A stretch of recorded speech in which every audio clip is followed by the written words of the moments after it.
Welcome, welcome, my friends. Welcome to my co-debaters. We are going to be talking about the number one, the champion of champions. It's going to be quite an interesting time. We've got our buddy Darrell and Ed. We'll see if our friend Brittany is able to come through. But we're all project management professionals, and we're very passionate about project management. And today we're going to be debating with you because no debate is complete without your opinion.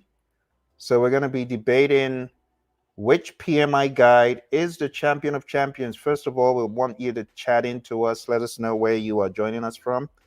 And we want you to participate in the debate. I have put the link in the chat. We have a poll where we want to find out your ideas and opinions. Feel free to put some comments in there as far as which PMI guide is the champion of champions. So, with that said, what comes into your mind when you're thinking about a champion of champions guide? Is that really fair to say a champion of champions? Let me ask Darrell, is that a fair thing to say? Is that even feasible to get a champion of champions? What do you think? It's, in my opinion, Phil, it is sometimes misinterpreted because nowadays everybody gets a trophy. So in that opinion, I'm going to leave it just as that. Come on now, Darrell, you have to expand on that. What do you mean? Like, you can't, even your son is protesting. You can't just leave us hanging like that. You gotta give us some context. In every competition growing up, there's always a first place winner and a second place winner. In today's society, everybody, no matter what, wins. And the value of winning and losing is diminishing every time we express that approach. That is very profound, Darrell. What do you think about that, Ed? Yeah, that's well said. I mean, I was just thinking about that when he said, and I was laughing because it seems that we are handing out ribbons and plaques for just participating. And I don't know, maybe it's the competitiveness that's in me that's saying, hey, as Bird talked about, when he came out for the 3-point contest, he didn't even take off his warm-up top. He said, who's coming in second? Ooh, I like that. You know why I like that so much is because he's saying that he wants to know who's really going to come out here and compete, because I believe that I am going to be number one. And I believe we need to have that in a healthy way. And when I define healthy, meaning that it just brings everyone else's competition level up to want to improve, to want to get better holistically. Very interesting insights, folks. So for the sake of those who are watching us now, this is so not scripted. This is entirely unscripted. So I have no idea what either of our friends here is going to say, but I just said that definitely gives me more context in thinking about, is this fair game? So for those who missed the title, it's which PMI guide is the champion of champions? And I think it's a fair question to ask so that we can put things in perspective. It's not about knocking anything down. That's why we didn't take PMBOK guide versus some other standard or framework. We're talking strictly about PMI's standards. So we have put a link in the chat for those of you who are just coming. If you can help us by voting on what you think is the champion of champions guide. Now, when we say champion of champions, it means different things. Are we talking about which one is the most revenue generating? Are we talking about which one have organizations found the most use for? Are we talking about which organizations have the most value from? Let's be honest, ROI, right? Let's also talk about just on the world stage, which of these has made a groundbreaking difference. So let me put Ed in a very difficult position. Ed, Yes, you see what I'm holding up here? I do. I know where you know where you're about to go. Ed, which one is the champion? iPod or iPhone or iPad? I'm probably going to say iPad. Tell us why. Just give us some context. Yeah, so reason why I think the iPad, especially the how they've changed up the iPad with regards to it's become more of a personal computer. Now the competitor or the one that's similar is like a Microsoft Surface. Uh, as you're noticing, devices are getting smaller but more compact. Having that being able to be compact, and I'm speaking from an iPad versus Surface standpoint. I like both devices, but what I love about the iPad is the how it's able to sync. So if I have an iPhone, what I'm doing on my iPhone can sync with my iPad, meaning let's say notes or anything of that nature. So it's important to you get that's how you get caught up in the Apple ecosystem, which again from a long-term perspective, okay, now this is going to get good to me, Phill and Darrell. So here, at this moment, this is probably where you guys are going to have to stop me. I was just listening to a video by Vusi. Vusi is a really prolific businessman and speaker, and he was talking about the difference between, watch this, a customer experience and customer service. And what he was saying, there's a distinction between the two. A customer experience is where it comes from the heart, where if I walk into a Praizion facility and I meet Phill at the door and he's handing me coffee or water or offering me that, or even anyone in his organization is offering me that, it creates an experience, because watch this, they don't say that's not my job. With a customer service aspect, it comes more of a, well, I got to do what is on the script, and if I can't handle it, I need to move it off somewhere else. So that's why that company Zappos, the reason why they were so successful is because they were able to combine both of those two together, because they cared about the customer experience as well as the customer service. So answering your question long-winded, I don't know why you handed it to me. I'm dangerous.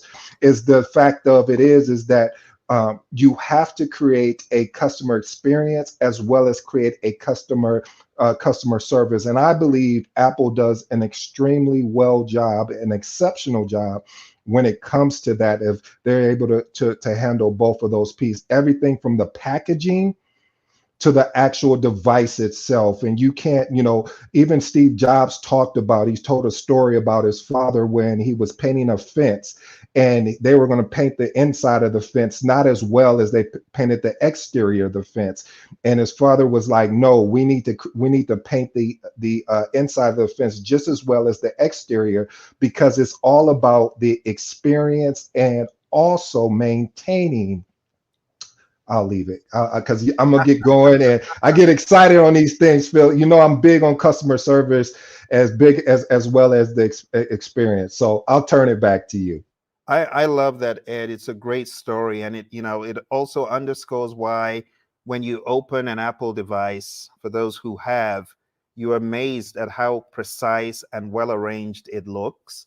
So you bring up a great point. Steve Jobs, he would say design is not what it looks like or what it feels like. He'll talk about how it works. So the entire end-to-end experience is also inclusive. And I like the context you're bringing, because in order for a document from the PMI to become a champion of champions, that means we've done some of the things you're mentioning, the due diligence, the research, the customer service aspects, to find out what will really make this a win for the customer.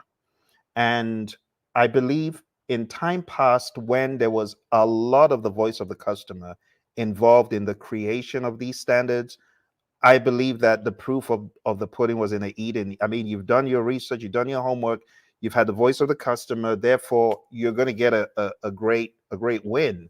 So that what you said actually has given me context regarding all of these standards, not just the ones on the screen, but also the other ones that have not been put on the screen yet. I know a lot of folks don't know that the PMI has a boatload of standards. In fact, we should probably put that in context, because the link in the chat for the survey is not just asking about the items on the screen.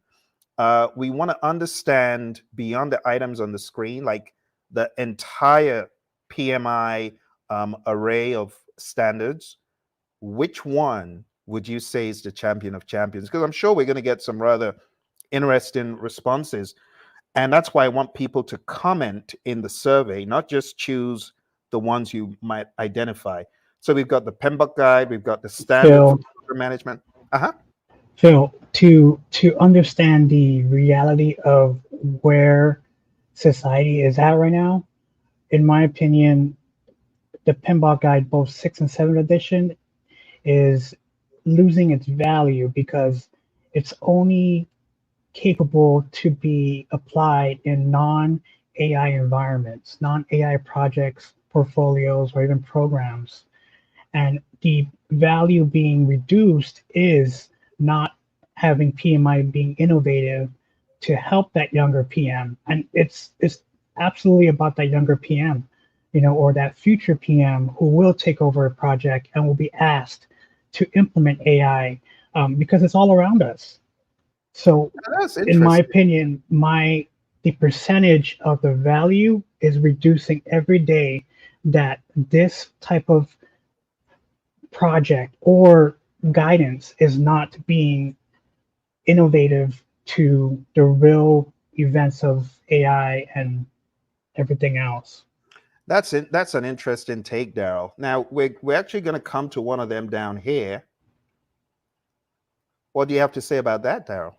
What do you have to say That's about this? only touching the surface. There's more to what that title is trying to influence, but there's more to it.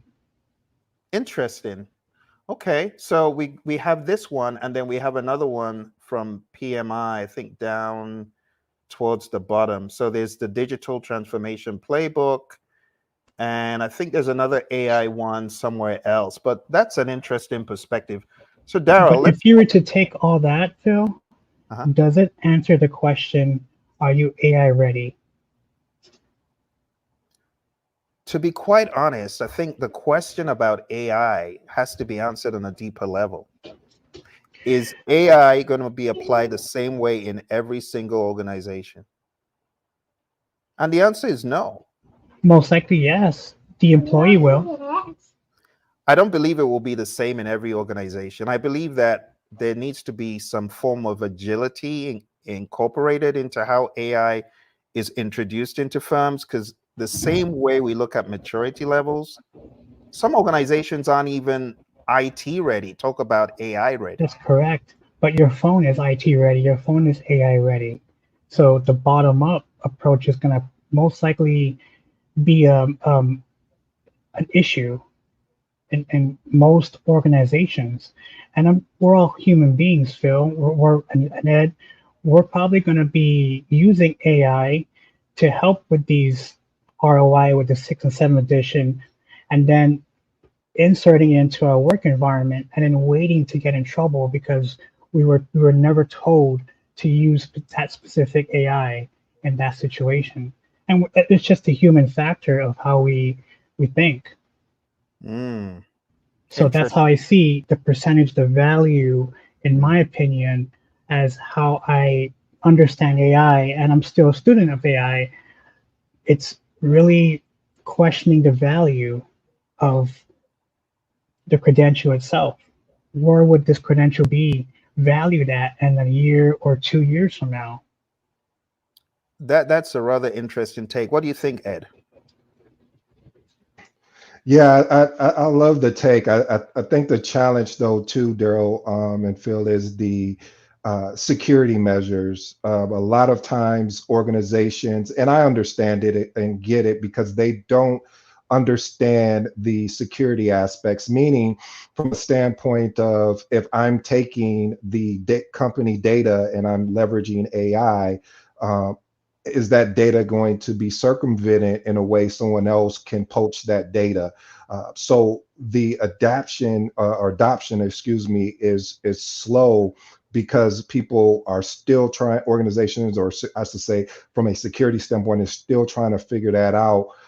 Although you'll have your bandits or those individuals that will just say, hey, well, I'll just go and put it on another computer and use that computer and then pull it and translate it over into my work computer. So there are some challenges there, and I've seen an organization as well where they would have AI, but there are so many firewalls, aka blockers, from you accessing certain pages, basically whitelisting those pages won't allow you to be able to see what's going on.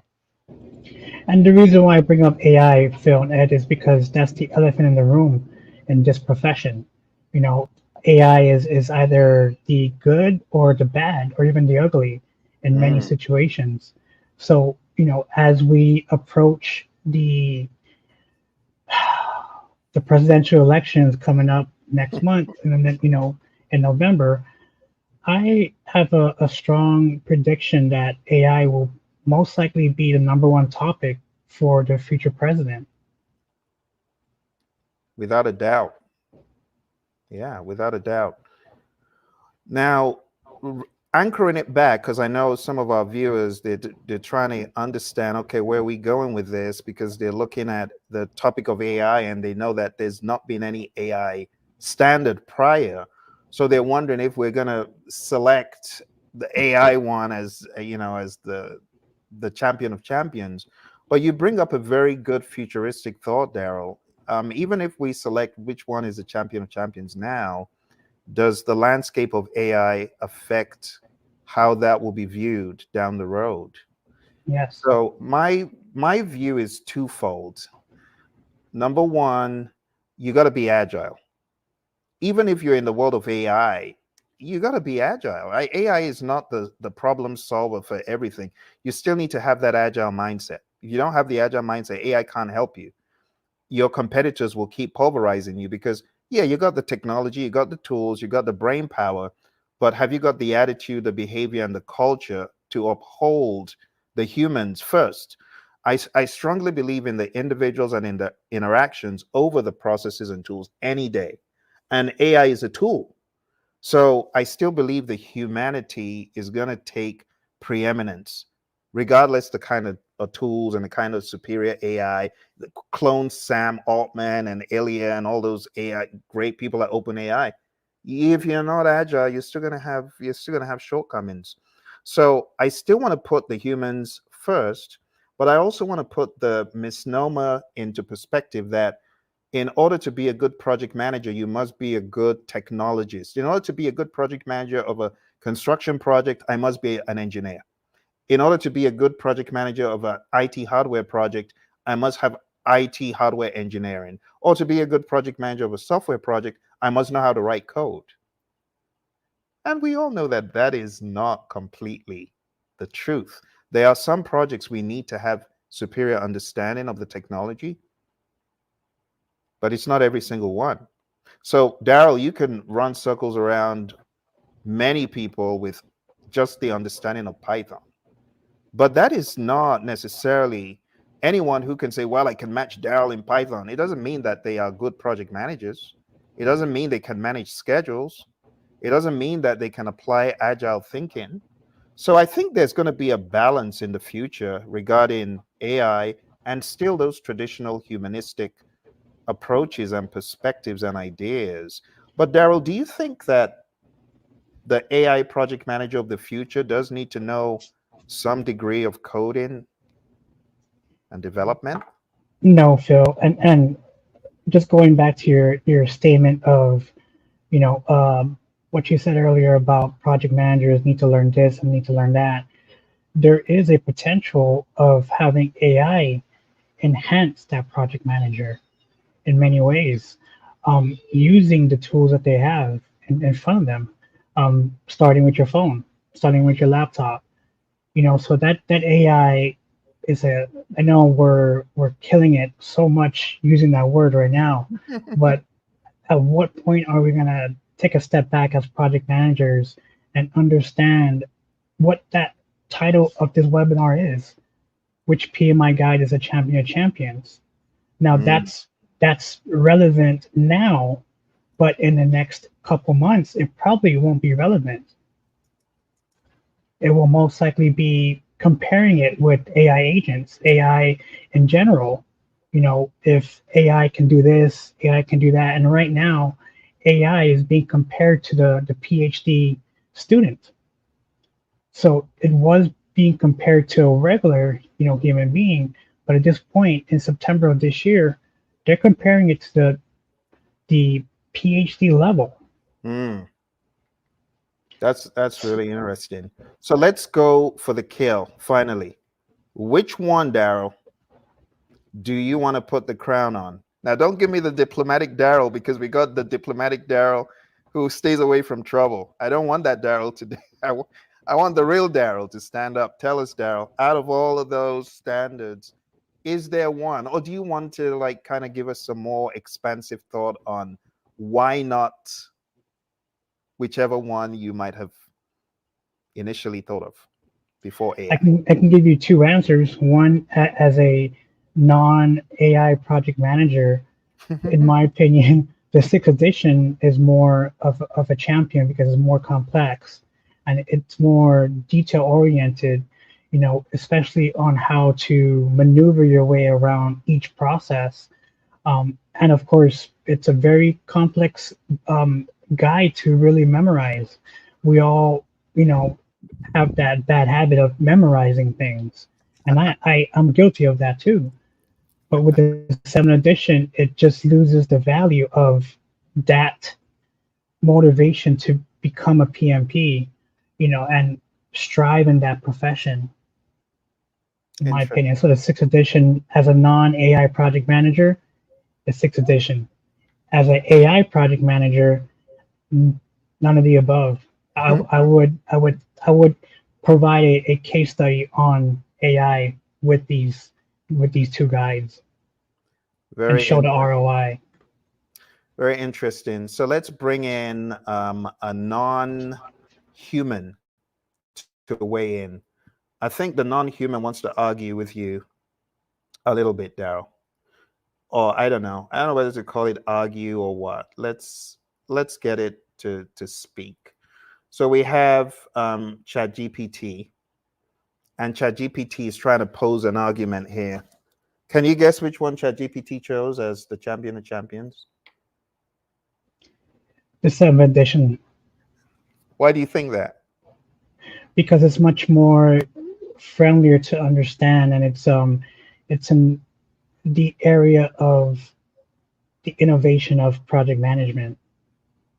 That is interesting you would say that. Maybe what we should do is bring in the ChatGPT perspective before we go to Ed, just to put some disruption in the flow of things. So let's go to what ChatGPT is thinking. ChatGPT, PMI Showdown Debate. So it says, the champion of champions is PMBOK 7. The PMBOK Guide 7th edition takes the crown for its modern, flexible approach that aligns with the evolving landscape of project management by focusing on principles and outcomes rather than rigid processes. It caters to diverse industries and allows project managers to adapt to both predictive and adaptive environments.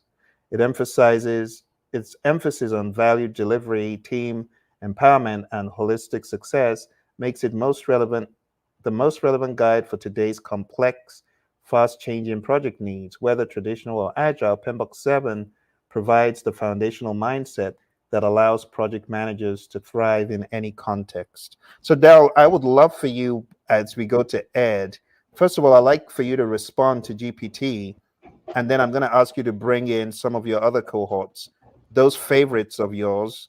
Like, I know Gemini isn't a favorite of Darrell's. Darrell isn't that enthused about Gemini, but I feel it doesn't matter what chatbot or large language model you're going to be using. It's all pattern recognition.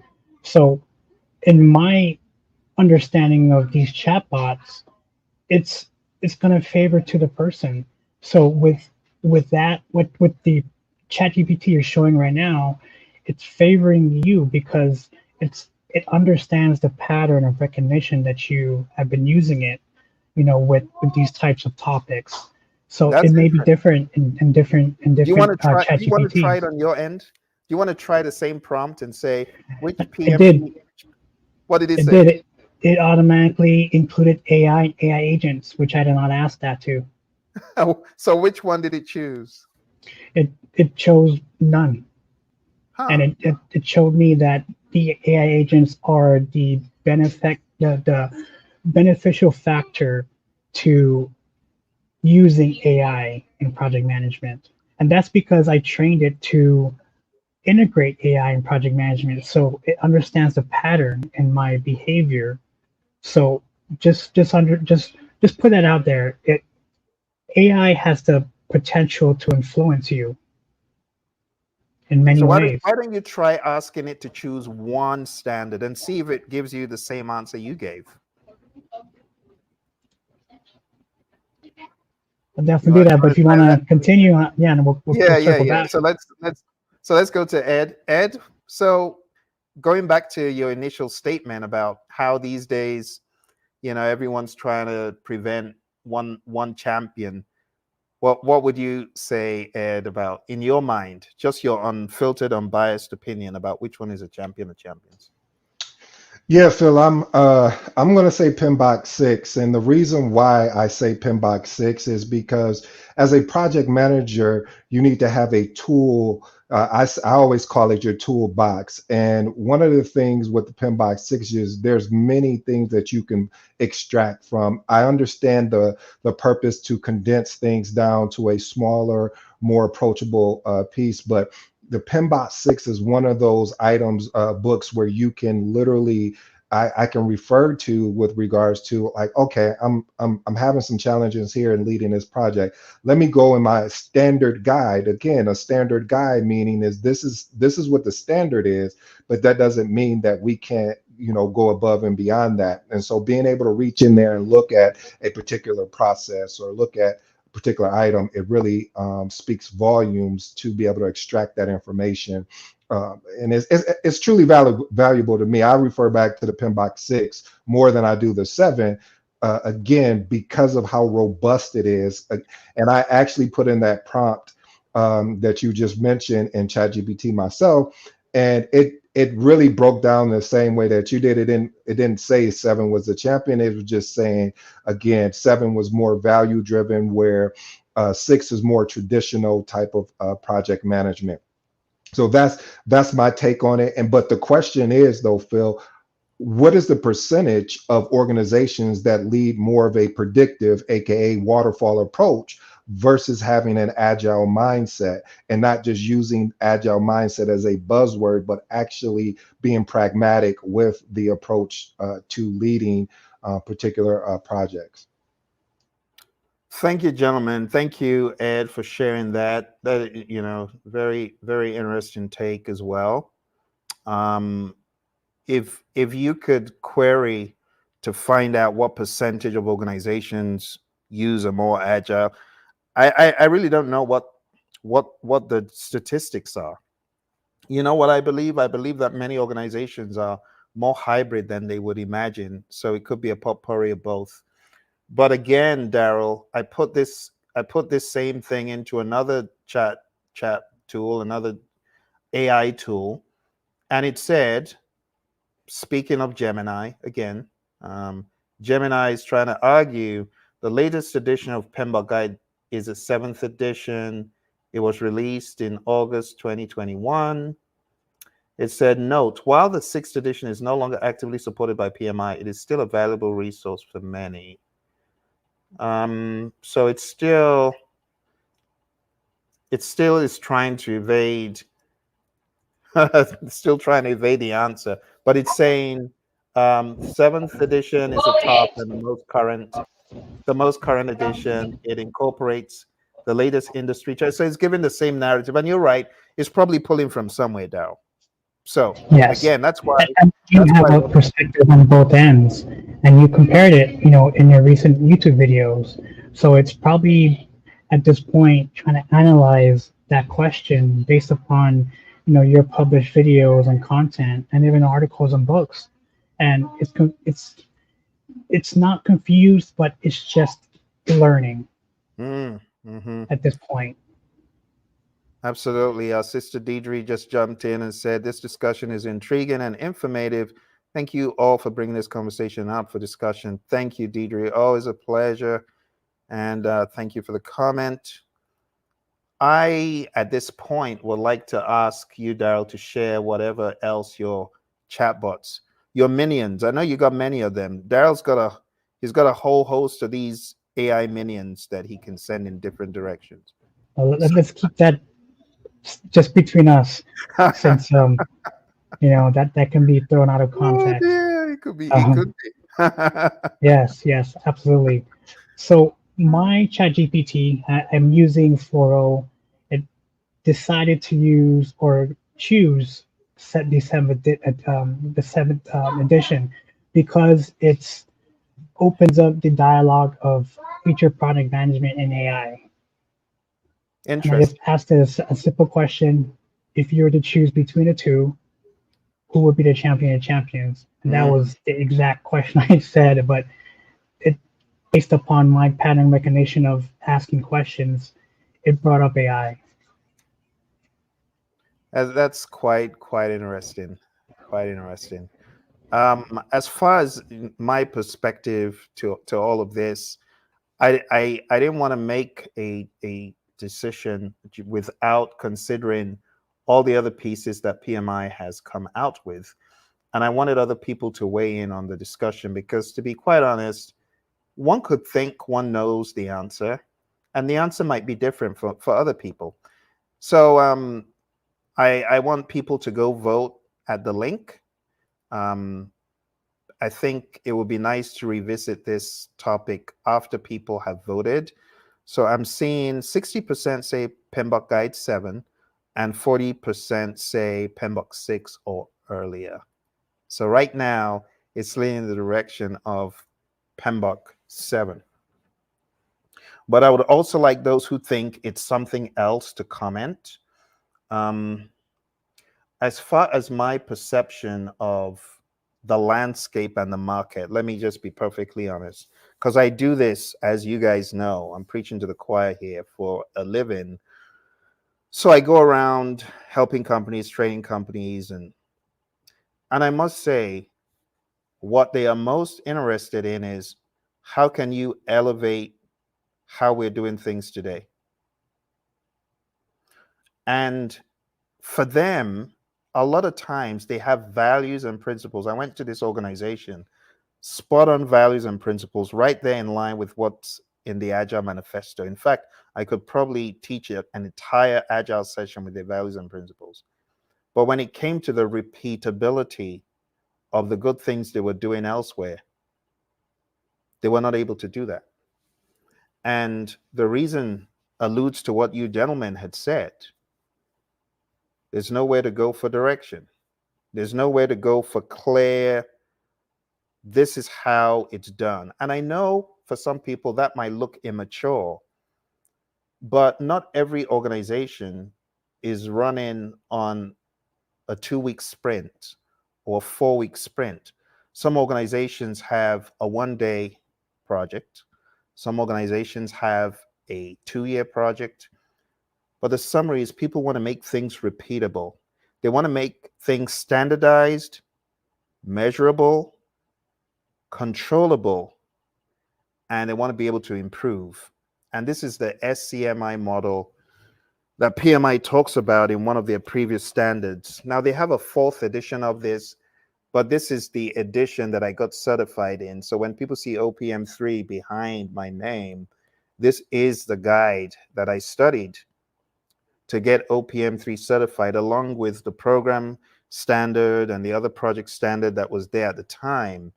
So if I was going to be perfectly honest and say which guide could give an organization massive bang for the buck,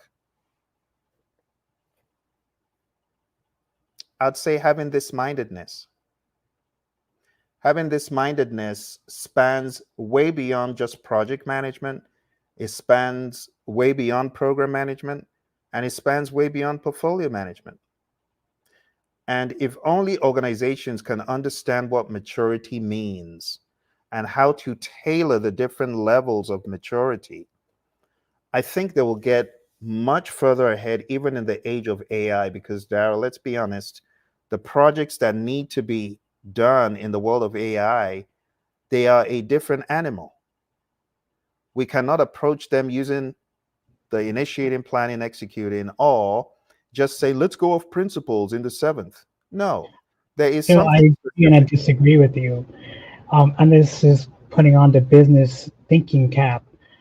As a business, and I'm only gossiping and speculating, but as a business owner or even an organization, I feel that organizations will most likely adopt AI when they get the warm and fuzzy from Google, Amazon, and Microsoft. Once they get the warm and fuzzy from those three main top companies, AI will most likely be integrated in some fashion. But don't you think that AI projects cannot be managed exactly the same way we have managed other projects? I'm not talking about the general thinking or the business thinking. I'm just saying the way you would manage an AI project would have to be agile. And that still points back to maturity, because for an organization to show maturity in agile, there must be the valuing of individuals and interactions over the processes and tools and so on. You get what I'm saying? And again, I agree and disagree because we do have that human bad habit of having the AI do everything for us. So yes, that's where I disagree with you because at some point, you know, this is my experience with exploring the AI environment. I mean, I would love to have AI take over everything in my life. You know, and that's the human aspect of me. So if I can think that as a person, then someone else will most likely think that. And I'm pretty sure 99% someone else is out there is saying, I'll just let AI take care of it. So you think we'll get to a point where AI will manage AI projects instead of humans managing the AI projects? I hope not, Phil, because we still have to have the human in the loop Mm. for safety reasons, security reasons, and other reasons that, you know, the AI gods are talking about. Ray Kurzweil, Alex Techmark, you know, all the Jan LeCun, you know, they're saying AI is going to take over, you know, being that, you know, human being. I don't believe that right now. However, if we don't put some sort of safety mechanism or some sort of trigger to provide boundaries, someone's going to do the bad thing. You Mm. know, if if you take a look at human behavior, we're all wired to survive, and within that survival wiredness, we're all in tune for violence. Mm. Going back to the caveman days, you know, it's all violent. That's how we survived. So in That's this true. day and age, it's gonna be we're gonna have to be in a position where no matter what the differences are between different project managers, we're going to have to come together and provide some sort of global standards or global, you know, framework to help with this AI movement. So I would really love to strip things down, because I know we're at a very high level, speaking about stuff we understand, but let's break it down for the layman. What does an AI implementation look like in choose a company of your choice? And let's break it down. Let's talk about an engineering company. What would that look like when we say AI implementation, the coming of AI coming into this firm? What would that look like?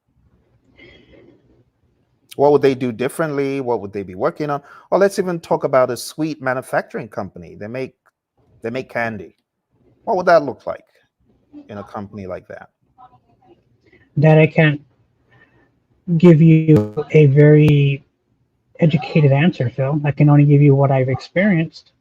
And Yeah, but I mean, but again, to your point, Darrell, I mean, we got AI to tap on the shoulder and say, so we can always ask for context. But what I'm thinking, what I'm seeing, it still boils down to three things. The coming of AI in any company, it still boils down to the people, the process, and the business. Just like PMI has often said, there's going to be a change in maybe the people or in the process, and the process will involve tools, right? And the you're business missing one involve more. products.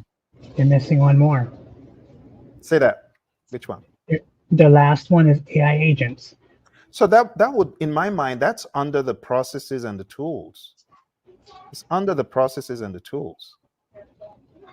So, when I think about people, process, business, I'm thinking about the processes and the tools as one lump, and I'm thinking about the business, the products, the re-engineering of whatever is happening is in the process, but the people have to also adapt. So how when we say AI projects are really different, and let's break that down. How are they different from an IT cybersecurity project?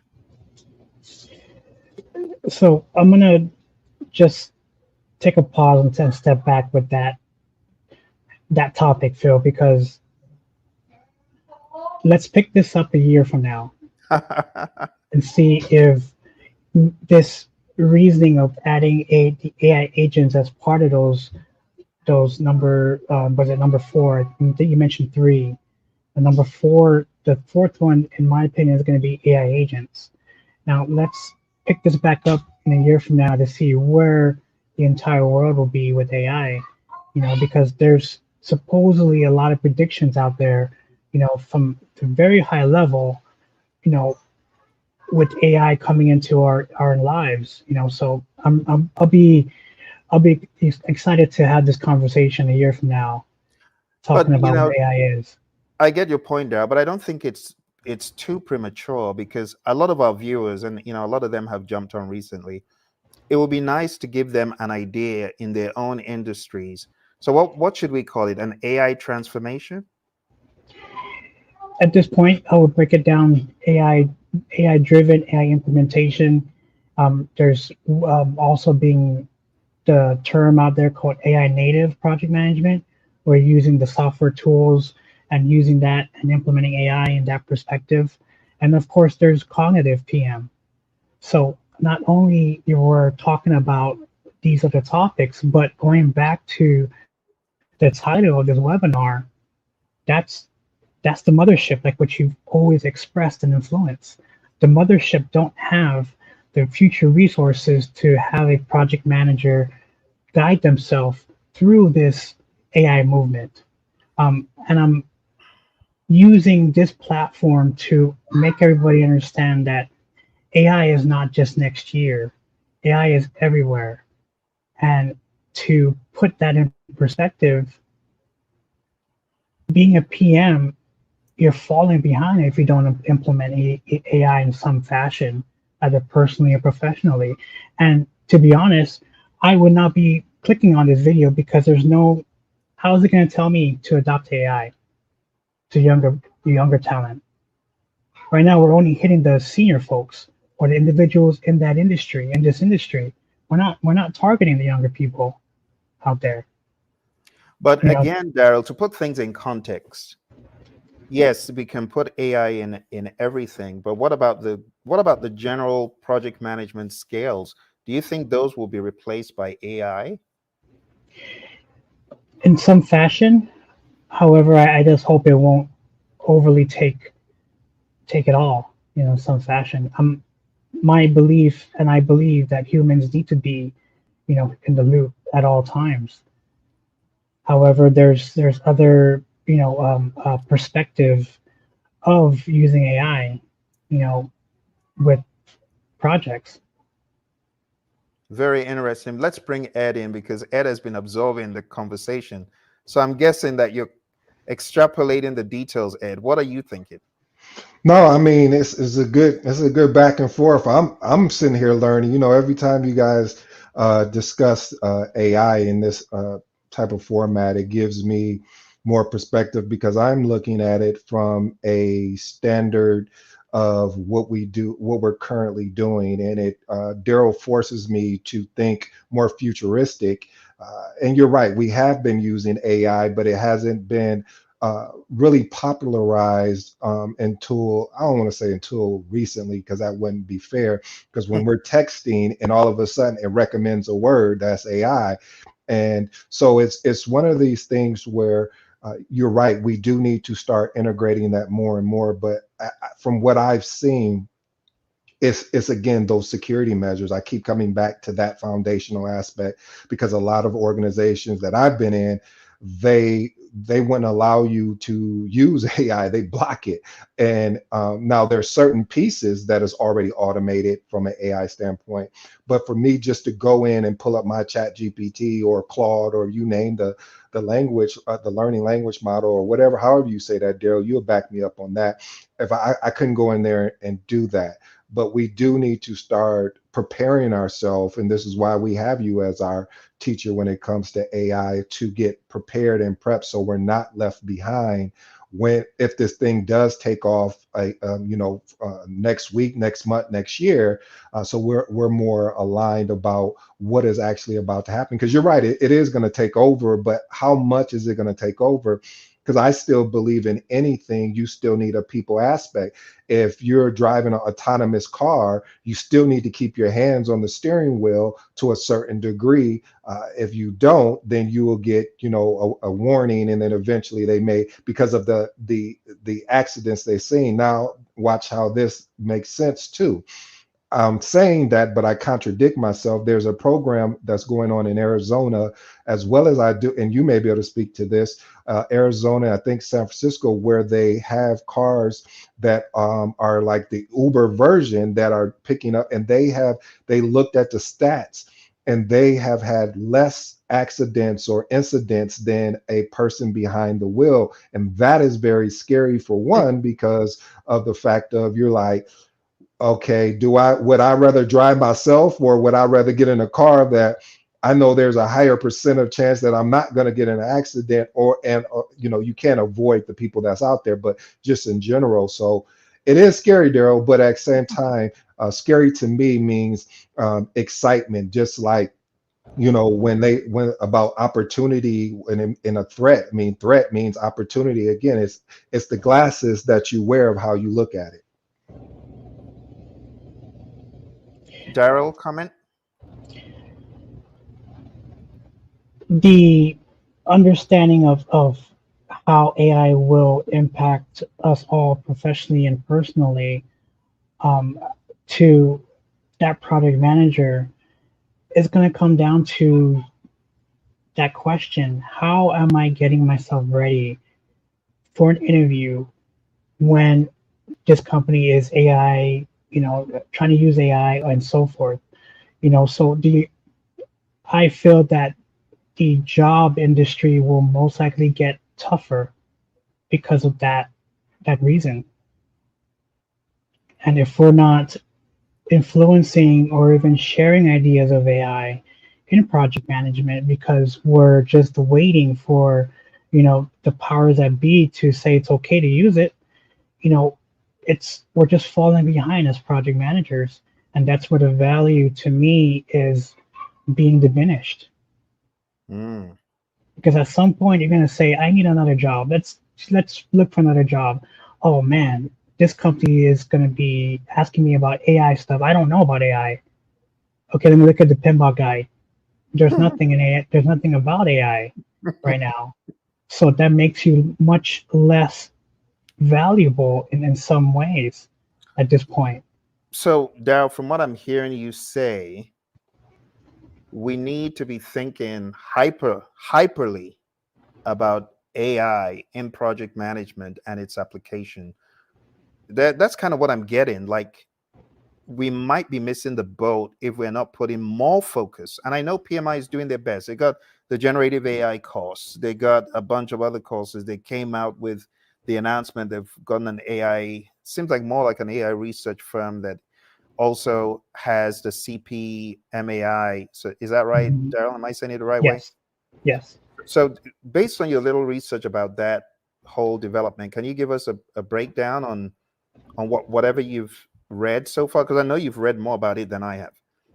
So, so I've read and I've also ingested in ChatGPT's, Google, and some other AI environments. It's reaching out to the cognitive side of project management. And Ed, this is where your understanding of being a magnetic project manager will shine, because at that level of the cognitive side of project management, everything we just discussed is going to point down to the cognitive side of that PM. So, yes, I encourage everybody out there to start including AI in topics like this, because one, with this title, and I'm not bashing you, Phill, I'm expressing the concern of AI in project management. We're still putting AI under the table, and we're putting it into our minds like, okay, we'll just talk about that later. Right now it's just, sixth edition and seventh edition. However, AI is all around us now, whether we like it or not. So how would this webinar help me to be innovative, even at the basics? Using sixth edition and seventh edition, how is this going to help me as a project manager, or even studying for the PMP? So you bring up another good question, Darrell. So it's not necessarily how will we implement AI in our companies, engineering, healthcare, gaming, whatever. It's how can I leverage AI as a project manager? And that's a very good question, because a lot of people don't even know where to start. Correct. Even me, as much as I've explored AI, I still don't know where to start. I'm still learning. Well, come on now, Darrell, because you're my AI coach, and I've got an idea of where to start. The obvious way. Come on now. the way you taught us the very first time you brought this to the meeting. Ask AI. Yes. But some people don't even know how to ask AI. But so that understanding will most likely change when companies adopt to AI, because they get that warm or fuzzy from the top tier organizations. I think what might be good, Darrell, is if we give people some context. Is it fair to try to? I've got a few ideas, so let's bring them up on the screen, and you chime in with Ed as far as the context. Okay. Now, I'm very glad that we're all opposed to the idea that there's one single. This is a champion of champions, all opposed to each other's idea of which one is a champion. I think that's actually very healthy, and it shows our viewers that this is not cooked or planned, because in my mind, I'm thinking it's all about maturity in the firm that is tailored to the project types. But going a little bit beyond that, going into what does AI implementation look like across different firm types, let's have the beginnings of that dialogue, because I know a lot of PMs have not really considered it. So AI transformation across industries. Let's give this a little bit of thought. Let's talk about different sectors. Let's bring in the engineering sector. What could that look like? Just a few ideas. Design optimization, predictive maintenance. That would use data. And the data, guess who's crunching the data? It's not a human, it's AI. But knowing how to get AI involved in crunching data like this, so process automation and control. Or CAD. Maybe the human doesn't even need to use AutoCAD anymore. Maybe the AI does all the designs based on a very simple prompt engineering from the human. What else do you think of when you think of engineering and AI? Phill, going back to the topic of this session, between the two, what would benefit the most in this area with engineering and AI transformation? Yeah, to be quite honest, so you can have great minds in a project, Darrell, but if they're not well coordinated and structured, it will amount to nothing. So that brings the where I'm conflicted, and that's why I want people to weigh in. Because we could say, oh, you focus on the PMs, understand of the 5 process groups and the technology areas, but then when you come into an environment like this, will that truly sustain the PM's efforts on a more It may or advanced? may not. Yeah, and an advanced project. I guess, like you said, it could also depend on, to borrow your terminology, AI agents and how well you're able to bridle those AI agents. Yes. But guys, but what is the principle of a project manager anyway? The foundation is problem solver. And being able to walk into an organization, here comes you, Phill, maturity. Okay, now we look at Darrell AI. There's still an aspect of, you still got to find out if you're coming in as a consultant and this organization is thinking of implementing AI, you still have to get them mature enough to be able to implement AI. And you need to be able to know what to ask AI in order to develop that maturity. Now, I know what you're maybe thinking, Darrell, and I may be wrong, but hey, I'll take a shot. I used to play basketball, so I used to shoot at this thing called a basket. And what I'm thinking is maybe you're saying, well, maybe there'll be some AI prompts out there that people will sell an organization to help them be able to deliver that information. But yet and still, you're still going to need a resource to be able to implement that, to understand the context that's coming out, to be able to create that process automation. I mean, being able to create it to be automatic, as well as understanding what the predictive maintenance is. So I still believe there's still a human effort that's going to be required. So I'll wait for your rebuttal. I know you're about to give me a good one, because you're already smiling. So this is not going to be good. So let's go, Darrell. And again, Ed, I agree and I disagree. I agree on every context you just expressed.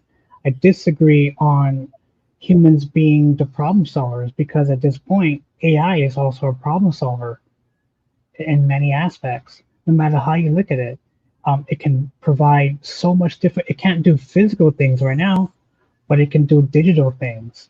It can solve problems digitally. So that's where I disagree with you. Not only as we humans are problem solvers or project managers, but AI is also a problem solver. But is AI a problem solver without a human in the loop, Darrell, asking the right questions?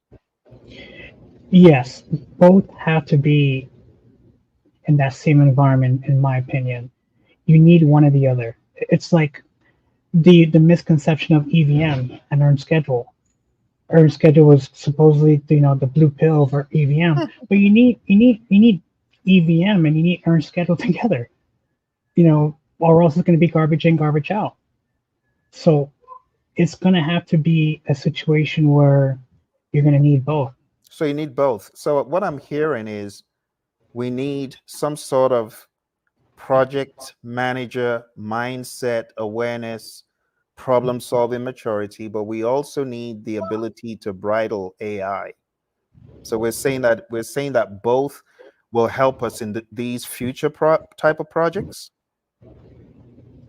That's what I'm hearing. It's not one without the other, correct? Would you agree? That's correct.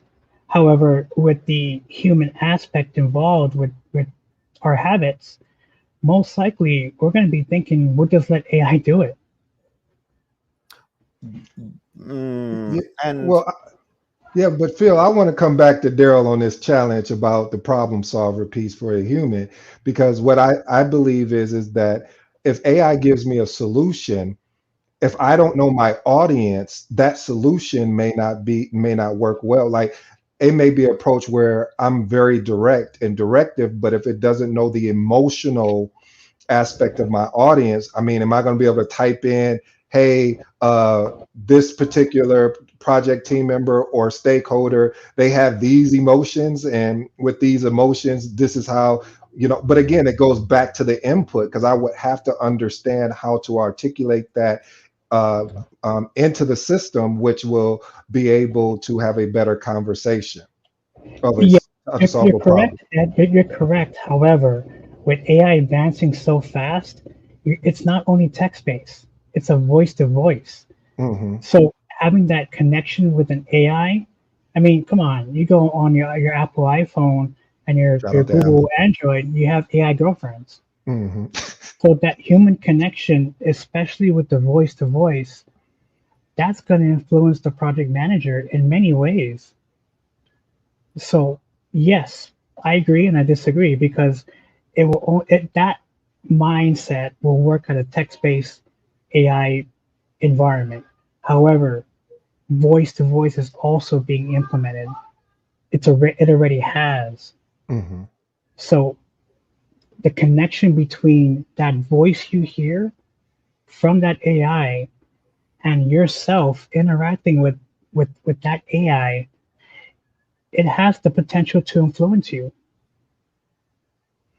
Well, I see where you're going with that, Darrell, but and again, I'm gonna borrow some from you. I agree and I disagree. You're right. I agree with you. It has the chance to influence you, but I disagree because a lot of times when we buy things, we don't buy them off of logic. We buy them off emotions. And when you are in project management, how do you get people that watch this don't report into you, but you have to be persuasive enough to get their to earn their respect and maintain and keep their respect? And it's being persuasive in a way which still keeps the integrity together of what you're asking them. So again, I agree with you, but I disagree with because you have to be persuasive. I've never bought anything, and I hate to say this, logically. Yeah, I've done the research and went and done and say, yeah, I looked at all these things, and but then emotionally, I was like, you know what, I deserve this. And I start talking myself into the purchase of that particular item. All right, here you go. You smiling again. This is getting good to me. Go ahead. Let's go.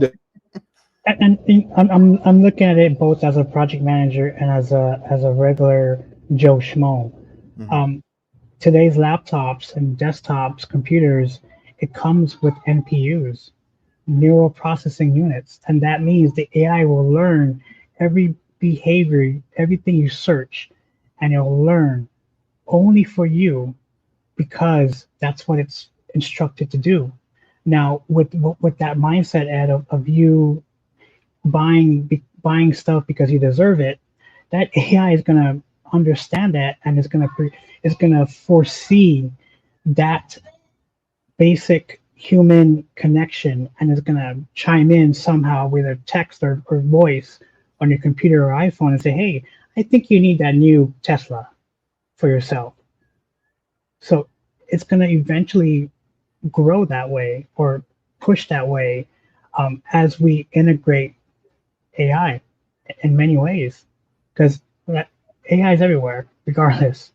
Very interesting, gents. Let's jump straight back into pivot of what Darrell said. AI is everywhere. So again, we got to remember our audience is not all, they're not all aficionados like some of us are, right? So let's very quickly go through a laundry list. Healthcare, AI-powered diagnosis and telemedicine and AI-driven diagnostics. Construction, planning, safety, monitoring, design, modeling, predictive equipment maintenance, smart construction, candy making, production optimization, quality control, supply chain management, flavor development. These are very complicated projects, very complex projects too. Smart manufacturing lines, AI-based flavor creation, finance, fraud detection. This is stuff we already know, but maybe having some more AI input. Education, this is one that a lot of colleges are going to hate. Let's be honest. Personalized learning, automated grading, intelligent tutoring. Can you imagine having an AI training you on the level of a 50-year experienced professor? I'm telling you, education does, they probably don't want these projects. Darrell's smiling because he knows. Again, you're going to be encountering AI. I mean, at this point, you even have calling agents. Yes, You know, how can you determine between an AI agent and a real person? that's So true. That's true. even in every industry, every company, organization, dialing that phone number either through an iPhone or Yep. landline, you're gonna encounter AI. And it's going to get better and better. I absolutely agree, Darrell. Absolutely. Can we Retail. talk? I was going to say, Phil, can we talk about that education real quick from a high Sure. level? Like, I agree with you from an educational standpoint too. This is what I'm going to say respectfully. Uh, a lot of professors that are teaching the curriculum have not lived the curriculum. Did I say that out loud? Okay.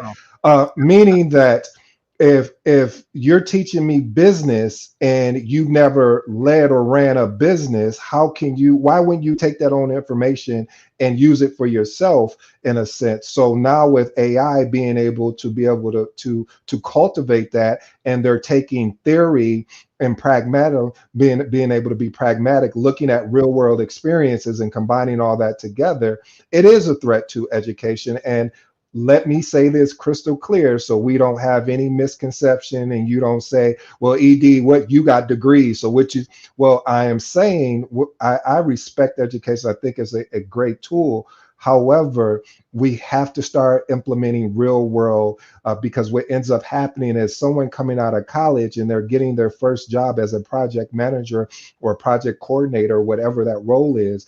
They have challenges and struggles because, first of all, they don't understand the politics. Then they don't understand the people that comes with the politics. How do I navigate around this environment? So, yeah. And that's where you're gonna encounter insta experts, in the near future, because at this point, if that person with the right prompt and the right questions to ask AI, that person will most likely hang with us in this session and just talk strictly by what the AI is giving, the feedback from.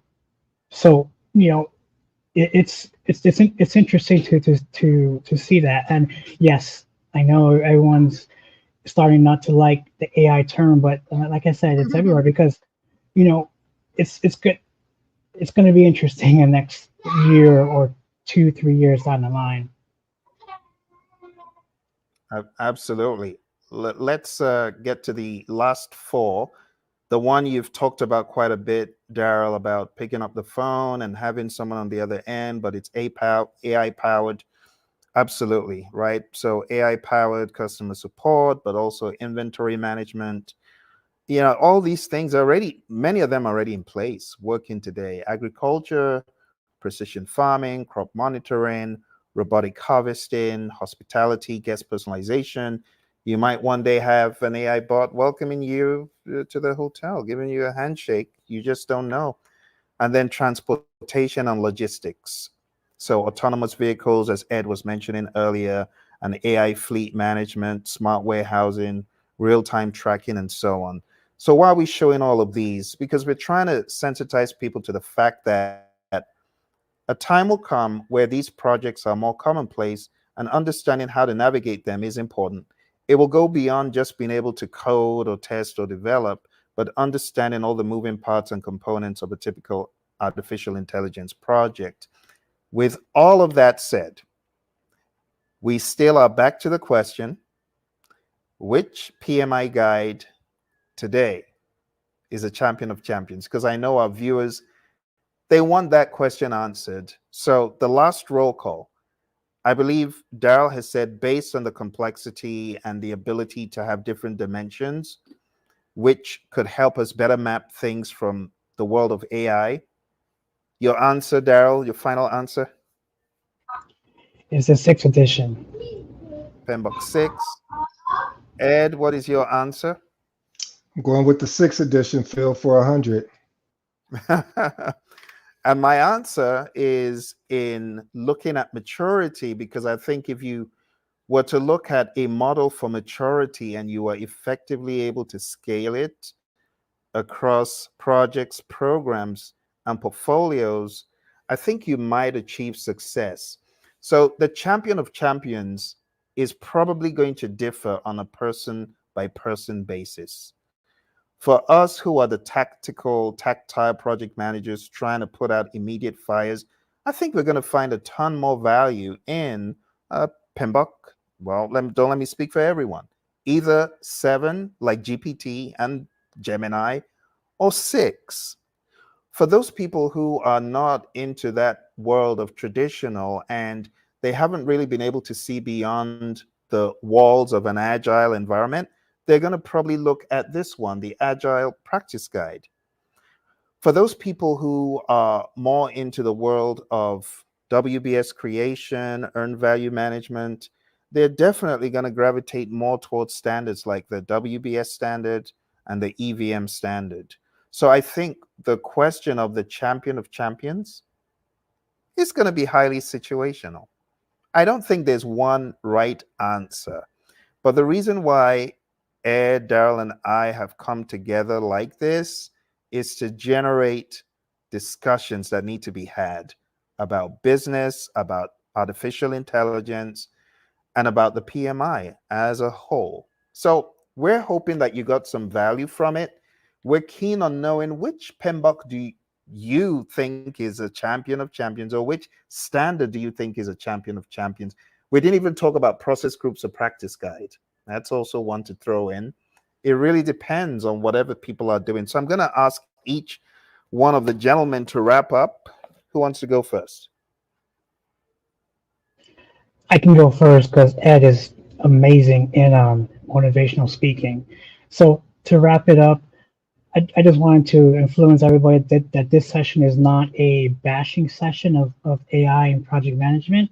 It's just more to influence and to share knowledge of AI, because a lot of, and I'm speaking at a very speculative perspective, the PM industry is rarely talking about AI and project management. And I believe at this point in time, in this late of 2024, we should be talking about these type of topics. Beautiful. Any advice for PMI as far as artificial intelligence in project management is concerned? My advice is don't get hyped up on AI taking over your job. Worry about the value you can provide to your company and the company that you are working for, and stay ahead. Learn the basics of AI. You don't have to be a coder. You can ask ChatGPT to make you understand what this AI movement is about. Learn the basics, and you get ahead just by learning the basics and staying in that journey of your work environment.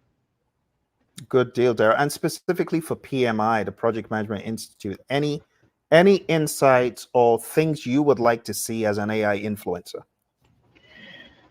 I hope, and I'm slowly seeing it, is the future concern is the value the PMP can hold in the future, because eventually AI will be able to do all these things for us. Either making a project charter, which at this point it can, but we got to fact check it, to the point where we're making a project schedule, we still got to fact check it. But the value of the PMP credential, in my professional opinion, that's where I'm concerned. How do you think that should morph? So PMI has recently acquired an organization. They have the CPM AI. The same way PMI grafted on some Agile onto the PMP back in 2020. Is this something you expect to see, or that you think would add value, or maybe too early for that? What do you think? It might be too early, depending on when the robots are coming. So that's the other topic to discuss. How will project managers interact with robots? I mean, physical robots. And supposedly Elon Musk and Meta, they're saying the robots are coming. So the PMBOK guide or PMI hasn't even expressed that future technology of how to be a successful PM in that environment. So you're sharing a very spooky thought, Darrell. But as a guideline, if the robots eventually do come, I just people need to temper on the side of making them puny robots, more nerdy than brawny. We don't want an Arnold type robot coming to our meetings with all that brawn, and you don't want to get into a fist fight with that one. So make them nerdy. Absolutely. Thank you, Darrell. All right, let's go to our buddy Ed. Yeah, I think it boils down to what we talked about at the beginning of this live, which was service and experience. And the reason why I say these two components again is because it doesn't matter if it's PMBOK 6, 7, 37, it doesn't matter if you can't provide the service and experience. Again, these are tools. Tools do what? They allow you to go after the problem, but it doesn't make up for the magnetic aspect of yourself of being a magnetic project manager by influencing someone and inspiring, as John Maxwell talks about. So having that ability to be able to be influential and providing service as well as an experience is going to what makes you an exceptional project manager, in my humble opinion. When you go out to eat, you may can make that dish at home, but you go for the service and most of all the experience that you have with your family and friends. And that is what I'm always pushing for, to set yourself aside from other project managers. Watch this: be willing to do what others won't do so you can have what others won't have. Thank you. And it sounds like you're also expressing the opportunity for project managers to not only think about IQ, but EQ. Mm. Absolutely, Darrell. I always think that, for emotional quotation, it's important, because being able to be able to have an ability to make a decision versus a choice. And when you make that decision, you have more of an autonomy, you have more of a confidence, you're leading with confidence, and having the courage to make a mistake, knowing that you have the ability to recover. So again, I'm always saying experience, experience and having the actual customer service aspect are some foundational keys to be able to be exceptional. Great stuff, gentlemen. I really appreciate the diverse viewpoints. This is what makes a debate a wholesome debate. Because if everybody gravitates towards one direction, then it just seems one sided. And the people listening are not really able to take away as much value. But I like the fact that we've given people more perspectives, more ideas to think about. But I know our friends at PMI, they would not forgive me if I didn't remind people we're not saying the only good work that PMI has done is in the PMBOK guide. No one is saying that. What we're saying is there are many standards in the world of PMI, and we gave everyone the opportunity to vote. We put a link in the chat, and we said, go ahead and let us know which of these do you think is a champion of champions. And there's option D, which is other. And other just means maybe it's not PMBOK 6, it's not PMBOK 7, it's not Agile Practice Guide. Go ahead and vote. So I am going to remind you, just to give you context. I know PMI, they do a great job in putting all of this information together into standardization. And I don't want to diminish it, right? I'm very grateful. I don't want to, be the one who made it look like I didn't benefit from other guides. So we have PMBOK Guide 7. We have the standard for program management, which I have reviewed extensively in my Udemy course. I think this is also a great standard, the standard for earned value management, which I love as well. Standard, the guide to business analysis, which I have used extensively too. The standard for portfolio management, which contains some good insights. In the practice guides, we got the first of its kind, AI Essentials for Project Professionals. It's not entirely where it's going, but it's a good beginning. Is it fair to say it's a good beginning, Darrell? It is, Phil. Absolutely. It's about time. Yeah. All right. Risk management. And one thing I got to give PMI the kudos for this is unbelievably, it's free. It's free.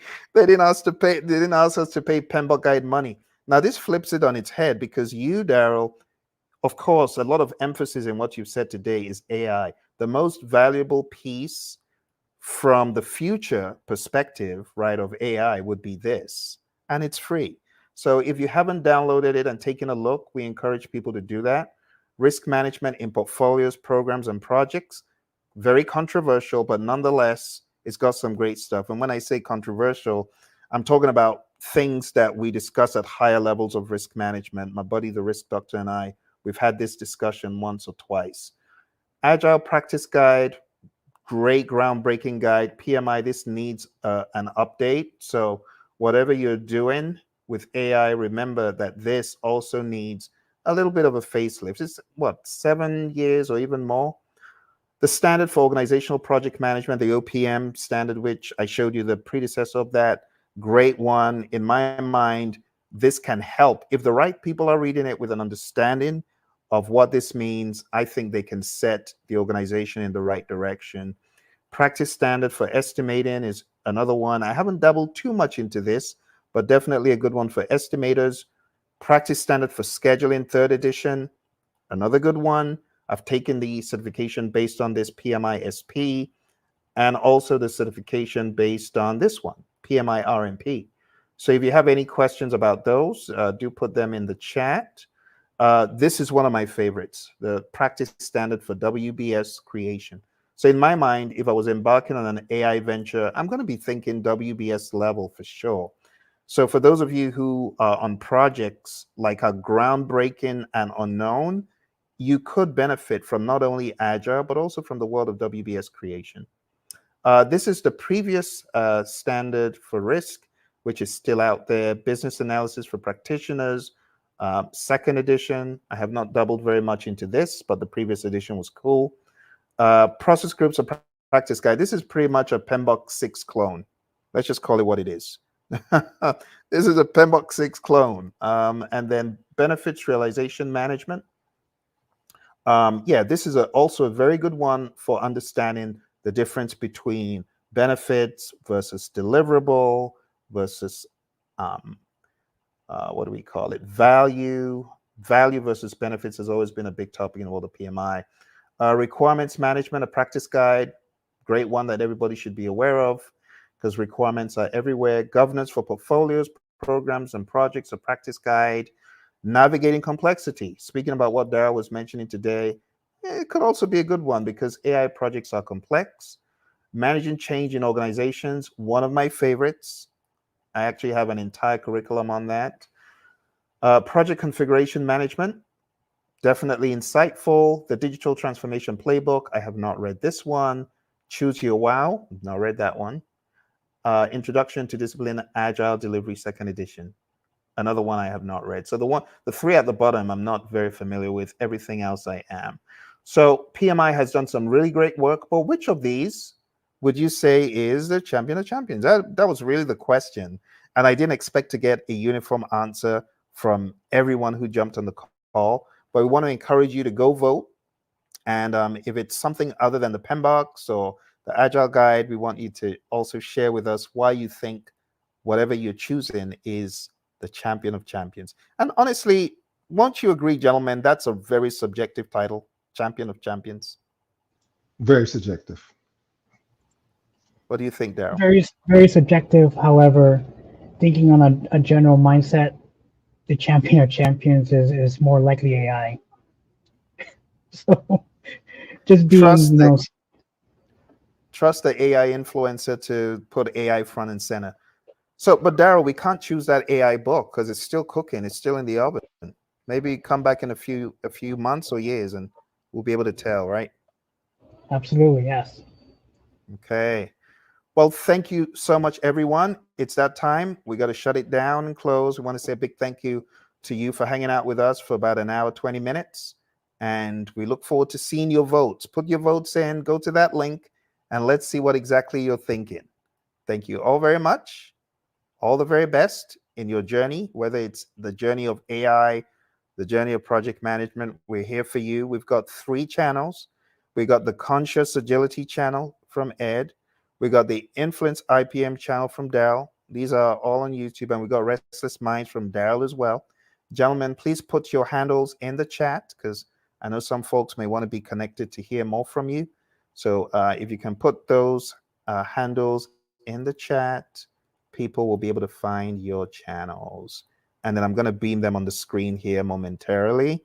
So look for Ed at this handle on YouTube.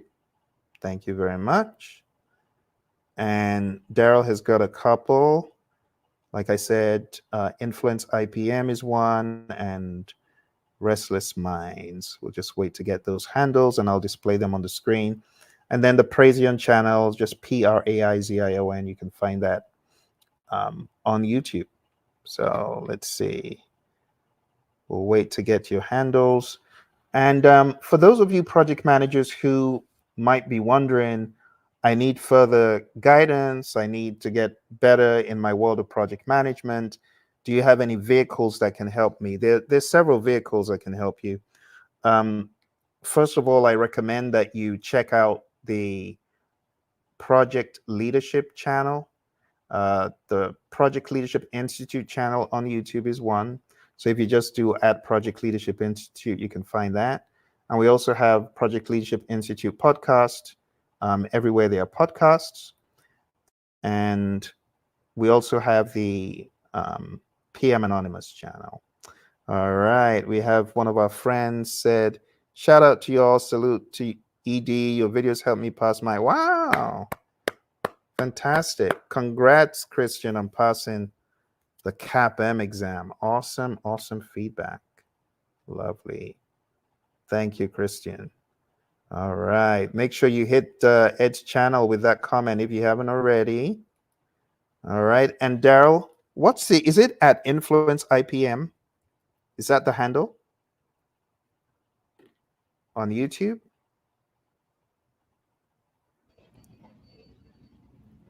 I think it is @Influence Can you IPM. post it? Yes, that's correct. My comment didn't go through. Oh, how strange. Okay, so there we have it, @Influence IPM. Let me put that on the screen. So if you go to @Influence IPM, that's Darrell's channel. And then what is the one for Restless Minds? @Restless Minds 671. @Restless Minds 671. Okay. Very good. Let's put that on the screen because it is important people know how to connect, because you just never know who you've connected with. So that's that. And as far as the Praizion channel, just look for @Praizion. You can't miss that. And for those of you project managers who are stuck and are looking for a way out, go to pmanonymous.com. You can sign up for training, coaching, mentoring, be it in Agile, be it in predictive, be it in hybrid, whatever you're stuck on in your day-to-day work. We have helped many a PM, many a director, many a manager get clarity on how to navigate this terrain. All right. Did I forget anything, guys? Did we get it all? We got it all, Phill. We covered it all. Awesome. Well, I want to say big thank you to our buddies Ed and Darrell here for coming on a weekend. It's only us crazy people that do this when everyone else is having a good time. But we also want to thank the viewers who are here on a weekend, because it could have been very easy to say no. So they're obviously committed to the cause. And we also want to say thank you to PMI, because honestly, without PMI, we three wouldn't be connected. Isn't that right? Probably Absolutely not, right? Absolutely, Yeah. Absolutely agree. And I want to send a special shout out to Christian again for that as well, for passing this CAPM, because that's huge. So thank you for that acknowledgement, and again, congratulations. Awesome stuff. Well, thank you very much, everyone. Talk to you soon.